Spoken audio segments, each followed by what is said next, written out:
Uma das questões mais interessantes em relação à nossa interação com a Lua é: por que nunca voltamos lá depois de as missões Apollo? E o que é ainda mais curioso é que, embora a União Soviética, na época, estivesse se tornado bastante capaz de enviar seus astronautas para a Lua, isso parece nunca ter sido feito. Será que havia ações de governos associados com a Lua? Alienígenas ou outros seres que alertaram a humanidade para ficar longe por algum motivo? Chegar à Lua foi um feito tão inacreditável que até hoje muitas pessoas estão convencidas de que todo o evento foi, na verdade, encenado em um estúdio de Hollywood. Mas sugerem não só que pousamos na Lua, mas que aquilo que foi encontrado lá é mais incrível do que sabemos. Durante a missão lunar Apollo, em 1969, depois do pouso, houve uma falha de 2 minutos que foi muito estranha nas transmissões de rádio. E o que aconteceu durante esses 2 minutos tem provocado muita controvérsia. Columbia, aqui é Houston, checagem de rádio. Over. Columbia, aqui é Houston, over. Entendido. Segundo o cientista e pesquisador da NASA, Otto Binder, vários radioamadores conseguiram interceptar comunicações secretas com o controle da missão que não foram tornadas públicas. Os astronautas aparentemente disseram ter visto objetos extraterrestres na Lua, inclusive discos voadores parados ao longo da borda de uma cratera bem à vista. Bom, a verdade é que cada um dos astronautas tinha um canal médico separado. Esse canal não era público e podia ter sido facilmente usado para comunicar informações que não deveriam ser ouvidas nas transmissões gerais públicas. O que é muito interessante nessa história, porém, é o fato de que 30 minutos depois do pouso na Lua, a história estava circulando pela NASA. Ei, você ouviu? Eles viram uma coisa na borda de uma cratera. Todos estavam agitados. Eles não sabiam o que fazer. Eles não sabiam se deviam sair. É interessante assistir as imagens de quando eles voltaram da Lua. Eles não estão sentados lá, pulando e se agitando de alegria, dizendo: eu tive a experiência mais incrível da minha vida, eu estive na Lua. Eles não estão dizendo isso. Eles parecem muito solenes, muito deprimidos, estão quase olhando para baixo. Parece que vão vomitar, eles parecem perturbados. Será que viram alguma coisa lá que não puderam contar ao público por causa das implicações? Acredito que aquilo que esse país decidiu fazer era algo que ia ser feito mais cedo ou mais tarde.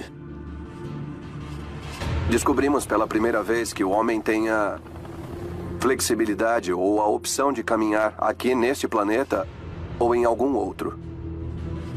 Isso é o início de uma nova era.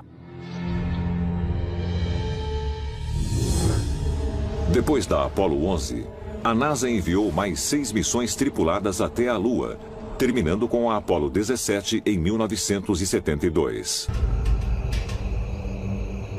A Lua seduz a imaginação dos homens desde o início da civilização. Ela tem 1/4 do tamanho da Terra e é, de longe, o corpo celestial dominante nos céus noturnos. Ela leva cerca de 30 dias para dar a volta à Terra.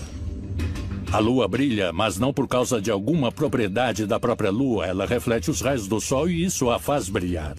O motivo de a Lua ter fases é que a Terra bloqueia a luz do Sol conforme a Lua se move ao redor da Terra. Então, gradualmente, ela recebe cada vez um pouco mais dos raios do Sol. A Lua tem muita importância. Ela causa as marés que ajudaram na transição da vida do oceano para a terra firme.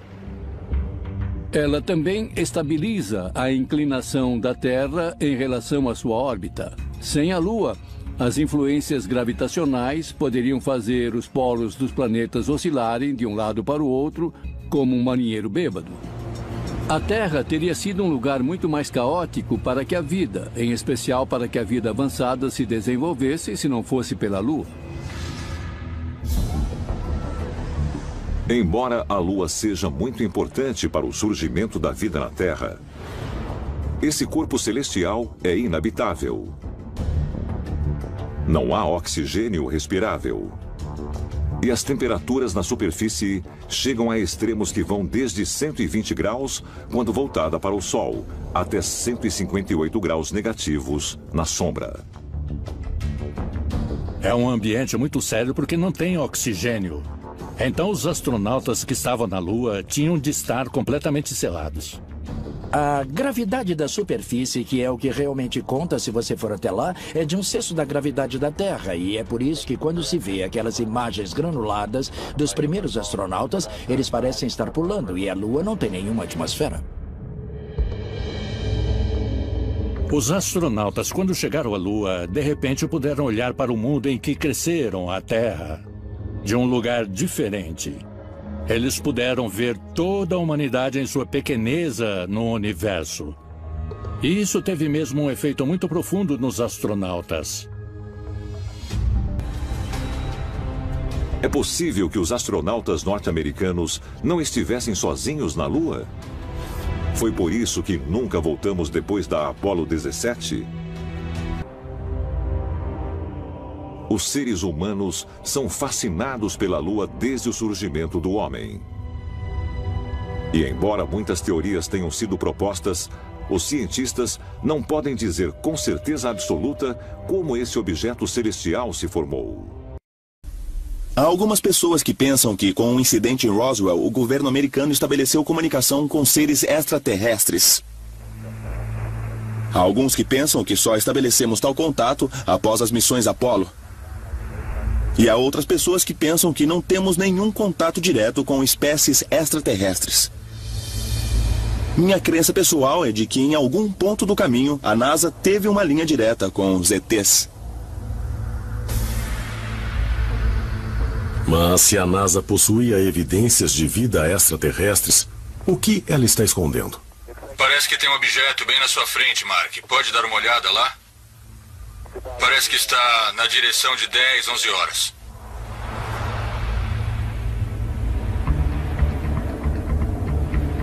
A NASA pode ter encontrado evidências da existência de vida extraterrestre na Lua? E pode haver mais provas da presença alienígena, como a testemunhada por astronautas no ônibus espacial e na Estação Espacial Internacional? –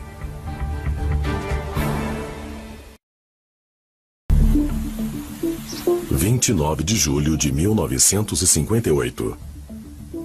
Em reação ao lançamento bem-sucedido do satélite espacial soviético Sputnik, o presidente Dwight Eisenhower assina a Lei Nacional de Espaço e Aeronáutica, fundando oficialmente a NASA. A NASA foi formada em 1958, parcialmente a partir de uma agência já existente no governo chamada de NACA, que lidava com aeronáutica, e depois com o início do programa espacial que se desenvolvia no Exército e na Força Aérea. A NASA foi fundada para levar os Estados Unidos ao espaço e para ser um concorrente na nova direção que a humanidade seguia, explorando o espaço e o sistema solar. O presidente e o Congresso fundaram a NASA como parte do Departamento de Defesa. O motivo oficial era evitar que os soviéticos roubassem tecnologia americana.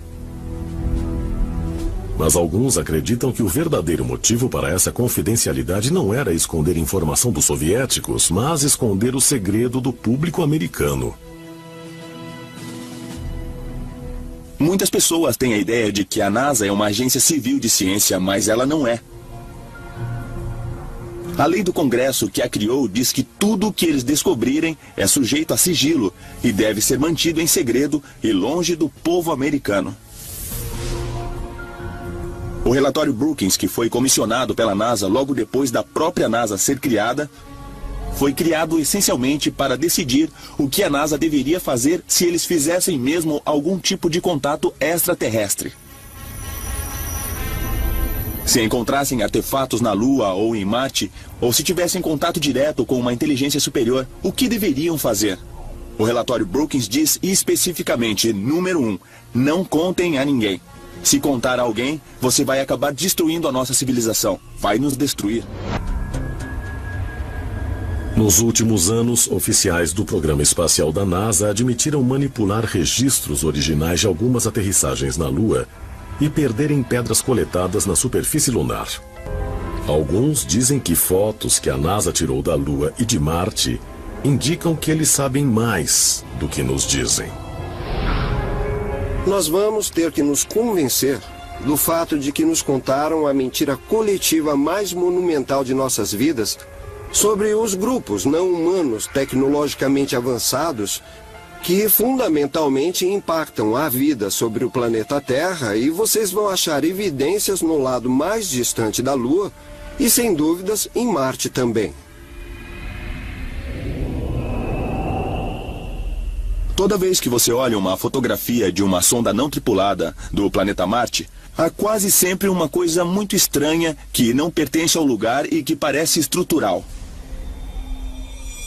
Carl Sagan costumava falar das pirâmides de Elísio. Mas o que esses homens fizeram longe das câmeras?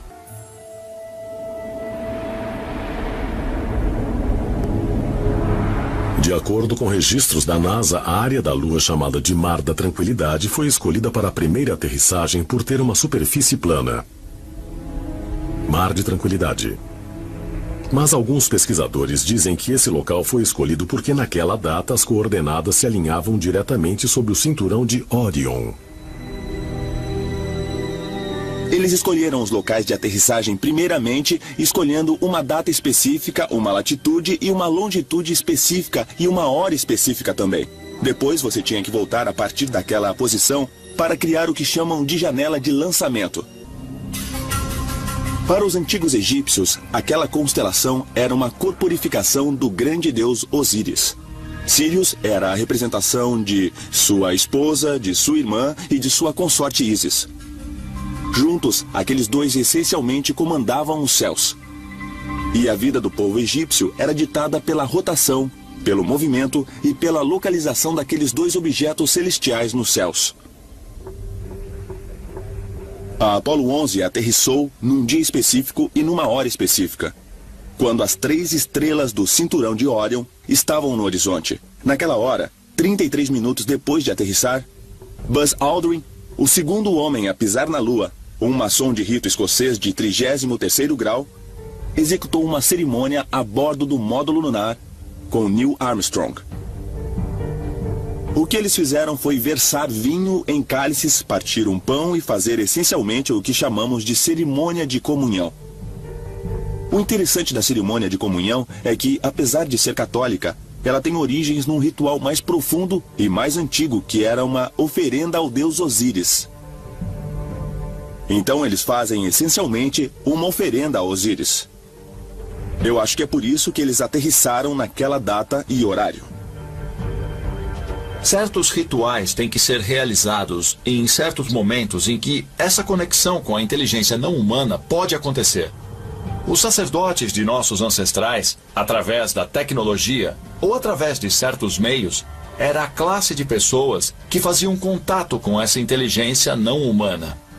E eles foram treinados a fazer como os cientistas de hoje são treinados, para serem as pessoas que vão para o espaço.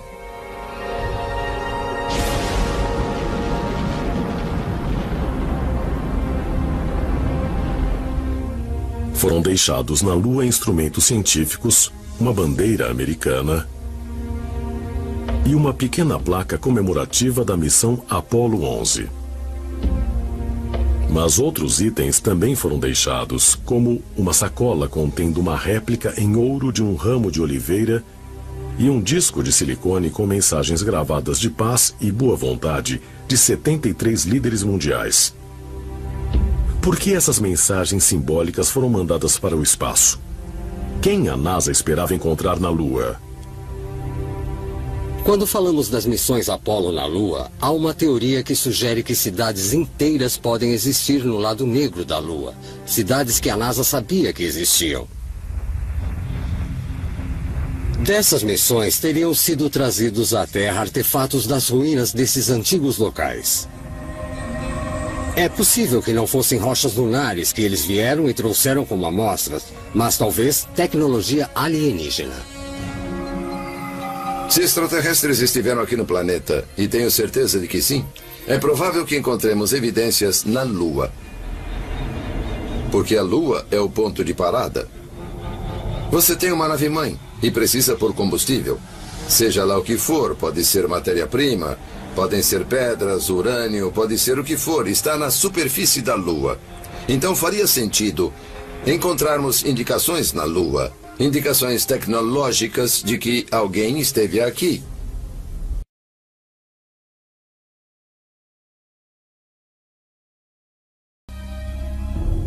Vemos essa prática de passar conhecimento através de uma sociedade secreta desde a época dos tempos dos Illuminati, que acreditavam que poucos escolhidos da elite eram inteligentes o suficiente e capazes de lidar com esse conhecimento secreto, mas não a população como um todo. Então permanece a questão, esse conhecimento foi passado através das sociedades secretas durante gerações? E isso pode relacionar as sociedades secretas que conhecemos nos tempos modernos àquelas dos tempos dos faraós? Como os antigos egípcios, os pais fundadores da NASA partilhavam da crença de que os humanos descendem de seres extraterrestres. O que os membros dessas sociedades secretas sabiam sobre viagem espacial?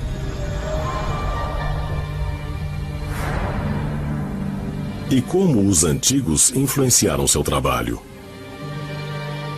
Aqueles que suspeitam que os oficiais da NASA operavam uma missão secreta apontam para o uso repetido do número 33. Um número simbólico extremamente importante em sociedades secretas. Se você observar a primeira pista de aterrissagem em Cabo Canaveral, onde aterrissavam aeronaves e um dia chegaria ao ônibus espacial, essa pista era de número 33. Se você observar a plataforma de lançamento em White Sands, no Novo México, a única plataforma de lá é a de número 33. Então, esse número parece estar envolvido diretamente com a NASA várias e várias vezes, e o fato de ser conectado à maçonaria faz você pensar se não há talvez outro simbolismo mais profundo nisso tudo. Aqui é Houston. Vocês vão aterrissar. Câmbio 213 metros, 21 em 33 graus. Pesquisadores acreditam que a relação com crenças antigas egípcias também pode ser encontrada no emblema do programa espacial Apollo da NASA. Eles dizem que o A grande no campo estelar simboliza não só o deus grego Apolo, mas também Assar, o deus egípcio mais conhecido como Osíris. Isso é indicado pela reunião de 3 estrelas no centro do A, que representam as estrelas do cinturão de Órion. Você tem que suspeitar que estrelas como Órion e Sirius são muito importantes para a NASA, porque era de lá que as tradições antigas, incluindo a egípcia, diziam que os deuses do espaço tinham vindo. Elas seriam nossas origens. Pesquisadores apontam que o símbolo nos emblemas da missão Mercury são quase idênticos a um grande ícone do Antigo Egito. Alguns pesquisadores acreditam que evidências dos objetivos secretos da NASA podem ser encontradas nas relações íntimas entre seus cientistas fundadores e sociedades secretas. Essas sociedades secretas foram formadas em torno de uma crença de que eles descendiam diretamente daqueles grandes deuses do Antigo Egito, Ísis, Osíris e Horus. Eles consideravam esses deuses a verdadeira origem de sua linhagem e também que os próprios deuses vinham do espaço. No topo estavam os maçons. James Webb, que era diretor da NASA. Um homem chamado Kenneth Kleineth, que era o cabeça do programa Mercury, do programa Apollo e do programa Gemini. Ele era um maçom de rito escocês de 33º grau. Abaixo deles havia a Ordem Hermética da Aurora Dourada, ou os seguidores de Aleister Crowley. Pessoas como Jack Parsons, da JPL, se reuniram e acabaram sob o mesmo teto, com os mesmos objetivos,